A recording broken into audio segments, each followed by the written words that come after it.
اپنے مسائل کو حل کرنے کے لیے سبسکرائب کریں آپ کے مسائل کا حل۔ چپل پہن کر نماز جنازہ پڑھنا۔ کیا نماز جنازہ روزمرہ کی استعمال کی جوتی پہن کر پڑھ سکتے ہیں؟ عبد الحلیم اوکاڑا سے۔ جوتی کے ناپاک ہونے کی جب تک دلیل نہ ہو جوتی کو پاک ہی سمجھا جائے گا، لہذا اگر جوتی پہن کے کسی نے نماز جنازہ پڑھ لی تو نماز ہو جائے گی، لیکن احتیاط اسی میں ہے کہ جوتی اتار دیں یا جوتی پاؤں سے نکال کے چپل پہ کھڑے ہو جائیں، پہنے نہ اس کو۔ احتیاط کا تقاضا یہ ہے، باقی جائز ہے۔ باقی جوتی ناپاک اور پاک کیسے ہوتی ہے؟ ناپاک تو سب کو پتہ ہے، گوبر لگ جائے، پیشاب لگ جائے، کوئی بھی ایسی چیز لگ جائے تو جوتی ناپاک ہو جائے گی۔ جوتی کو پاک کرنے کا طریقہ کیا ہے؟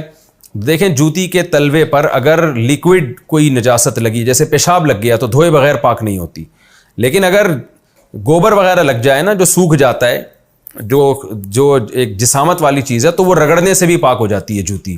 احادیث میں اس کا ثبوت ملتا ہے کہ صحابہ کرام کی تلوار پہ جب خون لگا ہوتا تھا تو اس کو اچھی طرح زمین پہ رگڑ دیا کرتے تھے اور اسی میں پھر نماز پڑھا کرتے تھے۔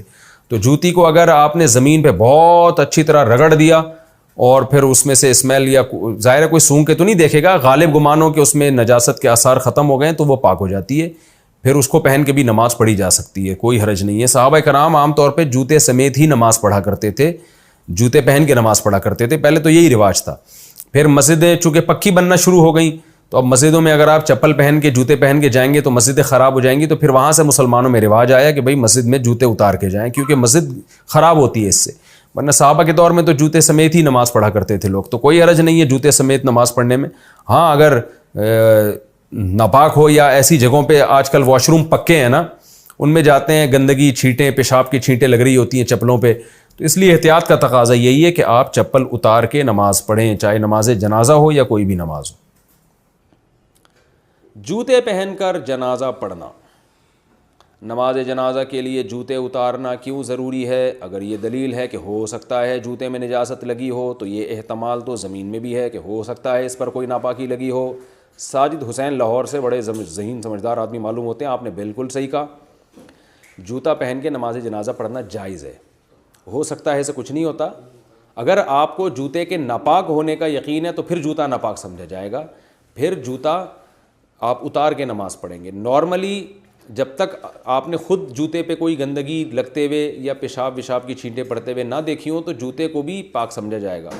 تو شریعت میں اصل یہ ہے کہ جب تک کسی چیز کے ناپاک ہونے کی دلیل نہ ہو اس کو پاک ہی سمجھا جائے گا، لیکن عام طور پہ لوگوں کو یقین ہوتا ہے کہ جوتا ناپاک ہوگا، کیونکہ واش روم میں جاتے ہیں، پکے واش روم ہے، اس میں پیشاب کی چھینٹیں لگ رہی ہوتی ہیں، تو اس لیے اگر کسی کا غالب گمان یا قریب با یقین یہی ہے کہ ناپاک ہوگا تو وہ اتار دے، جس کا خیال ہے کہ ناپاک نہیں ہوگا تو وہ نہ اتارے، تو اتنا ٹینشن لینے کا نہیں ہے اس میں۔ نماز جنازہ کا طریقہ بتا دیں جی، جنازے کی نماز کا پورا طریقہ بیان فرما دیں، امام اور مقتدی کیا کرے، نیز بالغ اور نابالغ کے جنازے میں کیا فرق ہے؟ مولا شیخ مہاراشٹر۔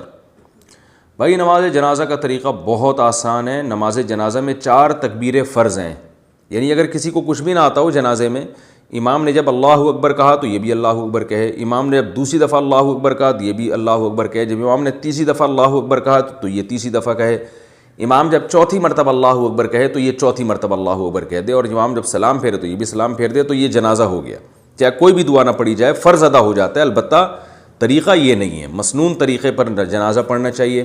مسنون طریقہ یہ ہے کہ پہلی تکبیر کے بعد آپ ثنا پڑھیں، یعنی سبحانک اللہم و بحمدک وتبارک اسمک وتعالی جدک ولا الہ غیرک، اس میں بعض لوگ الفاظ بڑھاتے ہیں وجل ثناؤک، تو یہ وجل ثناؤک کے الفاظ پر میں نے بہت ریسرچ کی تھی ایک دفعہ، یہ کہیں بھی کسی بھی مستند روایت سے ثابت نہیں ہے، وہی ثنا پڑھنی چاہیے جو نماز میں پڑھتے ہیں ہم۔ اس کے بعد درود شریف ہے، وہی درود شریف جو درود ابراہیم دوسری تکبیر کے بعد آپ پڑھ لیں، تیسری تکبیر کے بعد آپ دعا پڑھ لیں۔ ایک مشہور دعا ہے اللہم اغفر لحینا ومیتنا وشاہدنا وغائبنا، یہ والی مشہور دعا بھی پڑھ سکتے ہیں۔ اس کے علاوہ بھی حدیث میں بہت ساری دعائیں آئی ہیں، ہم لوگ ایک ہی کو پکڑ کے بیٹھ گئے، تو بہت ساری دعائیں، بڑی اچھی اچھی دعائیں ہیں، تو کم از کم 2-4 دعائیں تو وہ یاد کر لینی چاہیے، تو وہ دعائیں بھی میت کے لیے پڑھنی چاہیے۔ اور اگر کوئی سورہ فاتحہ کو بطور دعا کے کبھی کبھار پڑھ لے تو یہ بھی جائز ہے، حدیث سے ثابت ہے۔ تو یہی احناف کا اور دوسرے ائمہ کا اختلاف ہے، وہ سورہ فاتحہ کو نماز جنازہ میں لازم سمجھتے ہیں، اور بطور قرات کے سمجھتے ہیں، جبکہ نماز جنازہ تو ایک محض دعا ہے، اس کا وہ ارکان نہیں ہے جو نماز میں جس طرح سے دوسرے ارکان ہوتے ہیں، رکوع سجدہ، یہ چیزیں نہیں ہیں۔ تو اس طرح اس میں سورہ فاتحہ بطور دعا کے پڑھی جا سکتی ہے، بطور تلاوت کے، بطور قرات کے نہیں پڑھی جا سکتی۔ نماز جنازہ میں معروف دعاؤں کے علاوہ کون سی دعا مانگنی چاہیے؟ زریاب خان نے پوچھا ہے۔ دیکھیں زریاب صاحب، ایک تو مشہور دعا ہے اللہم اغفر لحینا ومیتنا وشاہدنا وغائبنا وصغیرنا وکبیرنا وذکرنا وانثانا اللہم من احییتہ منا فاحیہ علی الاسلام ومن توفیتہ منا فتوفہ علی الایمان۔ یہ مشہور دعا ہے۔ مشہور اس لیے کہ علماء نے اس کو مشہور اس لیے کیا کہ یہ جامع دعا ہے، اس میں میت کے لیے بھی دعا ہے، پھر جو جنازے میں شریک ہیں ان کے لیے بھی، پھر تمام مسلمین مسلمات زندہ مردہ سب کے لیے، تو اس لیے کامن تھی، اس لیے علماء نے اس کو کتابوں میں لکھ دیا۔ لیکن احادیث سے دوسری دعائیں بھی ثابت ہیں۔ اب ایک ہی کو پکڑ کے بیٹھ جانا، دوسری دعا نہ کرنا، یہ بھی مناسب معلوم نہیں ہوتا، دوسری دعائیں بھی یاد کرنی چاہیے۔ تو مسند احمد میں ایک دعا ہے اللہم اغفر لہ وارحمہ وعافہ واعف عنہ واکرم لہ ووسع مدخلہ واغسلہ بالماء والثلج والبرد ونقہ من الخطایا کما ینقی الثوب الابیض من الدنس وابدلہ دارا خیرا من دارہ واہلا خیرا من اہلہ وزوجا خیرا من زوجہ وادخلہ الجنہ ونجہ من النار وقہ عذاب القبر۔ یہ بھی ہے، اور بھی بہت ساری دعائیں ہیں، تو آپ یہ بھی کر سکتے ہیں اللہم اعف عنہ واغفرہ وارحمہ، اے اللہ اس کی معاف کر دے، اس کی مغفرت کر دے، اس پر رحم کر دے۔ تو جو بھی دعا مانگ لیں، یعنی دعائیں جو ہے نا، دعاؤں اس کے اسپیسیفک الفاظ مقصود نہیں ہوتے، تو اس لیے علماء اس کے قائل ہیں کہ جن موقع پر احادیث میں دعائیں آتی ہیں نا، تو وہ ضروری نہیں کہ وہی آپ کوئی بھی قرآن میں، یعنی چونکہ نماز جنازہ ہے بہرحال نماز، تو اس میں کوشش یہ ہو کہ وہ دعائیں مانگی جائیں جو قرآن و سنت سے ثابت ہوں۔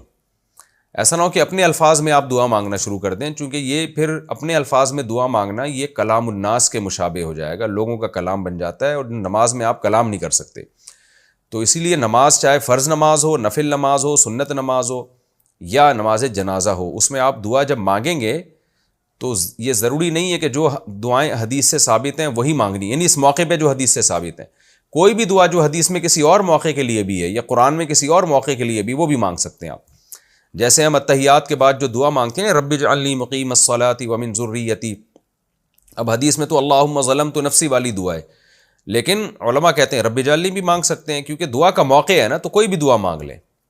تو لیکن وہ دعا کلام الناس یعنی لوگوں کے کلام کے مشابہ نہیں ہونی چاہیے، جو ہم عام طور پہ بات چیت کر رہے ہوتے ہیں نا اپنے الفاظ میں۔ یہ ضرور ہے کہ نماز میں جب دعا مانگی جائے تو قرآن میں یا حدیث میں اس کا تذکرہ ضروری ہے، چاہے اس موقع کے لیے نہ بھی ہو، لیکن فی نفسی ہی وہ الفاظ ثابت ہوں، اتنا کافی ہے۔